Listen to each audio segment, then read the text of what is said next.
টানা ৩ মাসের প্রচেষ্টায় ৫৫টি কলম আর ৪০০ কাগজ খরচ করে ৩০ পারা কোরআন লিখেছেন ১৯ বছর বয়সী এই মাদ্রাসা পড়ুয়া তরুণ। এই কনসেপ্টটি আমি মাত্র ৩ মাসের মধ্যে লিখেছি। এই কনসেপ্টটি প্রায় ৪০০ পেজ লিখতে আর কলম লিখেছি ৫৫টির মতো। আমি ৩ মাসের মধ্যে লিখেছি। একসময় ভালো আরবি লিখতে না পারায় মাদ্রাসার শিক্ষকদের বকাঝকা সহ্য করতে হতো সেলিম উদ্দিন রেজাকে। এরপর হাতের লেখা ভালো করার সংকল্প করে শুরু করেন কঠোর অনুশীলন। সেই চেষ্টার অংশ হিসেবে নিয়মিত কোরআনের আয়াতগুলো হাতে লিখতে শুরু করেন তিনি। কখনো দেখে কখনো না দেখে লিখতে শুরু করেন। ৩ মাসের মাথায় সম্পূর্ণ কোরআন হাতে লেখা শেষ হয়ে যায় সেলিমের। আমার হাতের লেখা একটু খারাপ ছিল, তো সুন্দর করার উদ্দেশ্যে কনসেপ্ট থেকে আয়াত, এরপর সূরা লিখতে পুরো ৩ থেকে ৪ পারা লিখে ফেলেছি। পরে চিন্তা করলাম যে 2 থেকে 3 পারা যদি লিখে ফেলেছি তো পুরো একটা কনসেপ্ট লিখি, হাতের লেখা সুন্দর হবে এবং হাতের লেখা একটা কনসেপ্ট তৈরি হবে। দৈনিক সময় দিতাম ৪ থেকে ৫ ঘন্টা সময় এবং দৈনিক লিখতাম ১ থেকে ১.৫ পারা, কোনোদিন আরও অর্ধেকও লিখতাম। লিখতে পুরো কনসেপ্ট আমি লিখে ফেলেছি। ৩০ পারা কোরআন লিপিবদ্ধ করা শেষ হলেও শুরুতে কিছু অংশে জবর, জের, পেশ কিংবা তাসদীদে ভুল দেখা দিয়েছিল। তবে বর্তমানে ১ মাসের মধ্যে কোরআন শরীফ লিখতে পারেন বলে দাবি করেন এই শিক্ষার্থী। মাঝখানে জবর, জের একটু ভুল হয়েছিল, তো হুজুর বললো ঠিক আছে, এটা সংশোধন করলে পরে ঠিক হয়ে যাবে। পরে সংশোধন করার পর এই কনসেপ্ট আমি বাধাই করেছি। তো এখন যদি আমি লিখতে পারি তাহলে 1 মাসের কম সময়ের মধ্যে এই কনসেপ্ট লেখা সম্ভব। নীলফামারীর সৈয়দপুর উপজেলার কামারপুকুর ইউনিয়নের ব্রহ্মোত্তর গ্রামের চৌধুরী পাড়ার ইমান আলীর ছেলে সেলিম উদ্দিন রেজা দক্ষিণ ওসুরখাই জামে মসজিদের ইমাম ও মুয়াজ্জিনের দায়িত্ব পালন করার পাশাপাশি পড়ালেখা করছেন দারুল উলুম মাদ্রাসায়। ভবিষ্যতে আমার অনেক কিছু করার ইচ্ছা আছে, আল্লাহ যদি কবুল করেন তা অনেক কিছু করব। আর দেশবাসীর কাছে আমার দোয়া আছে, সবাই আমার জন্য দোয়া করবেন, এই জন্য বড় কিছু করতে পারি।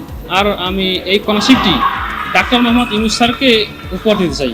বর্তমান যিনি সরকার আছেন, অন্তর্বর্তীকালীন সরকার, ডাক্তার ইউনূস স্যারকে এই কনসেপ্টটি আমি উপহার দিতে চাই। 4 ভাই বোনের সর্বকনিষ্ঠ সেলিম উদ্দিন রেজা। অভাব অনটনের সংসার হলেও ছেলেকে মাওলানা বানানোর স্বপ্ন দেখেন বাবা। আমার 4 নম্বর ছেলে মেয়ে 4 জনের ভিতরে 3 নম্বর ছেলে আমার সেলিম উদ্দিন। তাকে মাদ্রাসায় পড়াছি, যে আমার খুব আগ্রহ যে তাকে একটা মাওলানা বানানোর চেষ্টা করতেছি। 3 মাসের মধ্যে যে একটা আল্লাহর কালাম কোরআন শরীফ তৈরি করেছে, ওটা নিয়ে যে আমার একটা গর্ব ছিল, এলাকাবাসীর যে গর্ব ছিল যে আল্লাহ রহমত, তোমার আল্লাহর দোয়ায় আশীর্বাদ আল্লাহ দিচ্ছে, সহযোগিতা করছে, অনেক আগাইছে বা অনেক আগার চেষ্টা করতেছে, সবাই মিলে দোয়া করতেছে। এদিকে পবিত্র কোরআন নিজ হাতে লিপিবদ্ধ করে স্থানীয় ধর্মপ্রাণ মানুষের মন জয় করে নিয়েছেন বলে মনে করেন মাওলানা রবিউল ইসলাম। সেলিমের ভালো ভবিষ্যতের জন্য প্রাণ খুলে দোয়া করেন এই মাওলানা। আমি দেখেছি যে সে নিজে হাতে কোরআনুল কারীম লিখেছে। আমি এটাও জানতে পারলাম যে বাংলাদেশের মধ্যে সর্বপ্রথম এই ছেলেই কোরআনুল কারীম লিখেছে নিজে হাতে।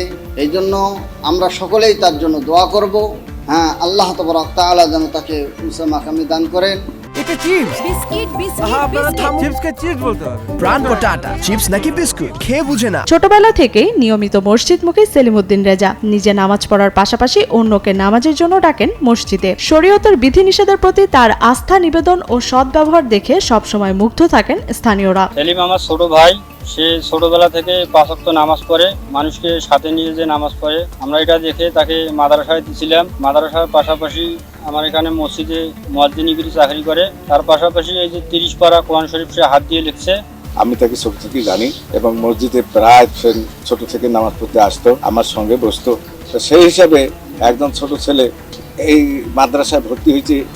মাদ্রাসায় ভর্তি হওয়ার পরে এই যে 30 পারা কোরআন শরীফ নিজ হস্তে লিখছে, সেজন্য এই দুঃসাধ্য কাজ করার জন্য আমরা তাকে আন্তরিক মোবারকবাদ, ধন্যবাদ জ্ঞাপন করছি। আমরা দোয়া করি সুন্দরভাবে যেন দেশ ও জাতির কল্যাণ করতে পারে, উপকার করতে পারে। আল্লাহ তাকে ভালোভাবে মানুষ করুক, দেশ ও দশের সেবা যেন করতে পারে, সেটা আমাদের মসজিদের একজন মুয়াজ্জিন, সে 3 বছর যাবত আমাদের এখানে মুয়াজ্জিনি করে আসতেছে। সুনামের সে একটি কোরআন শরীফ হাতে লিখছে, সবাই আমরা তাকে সহযোগিতা করছি।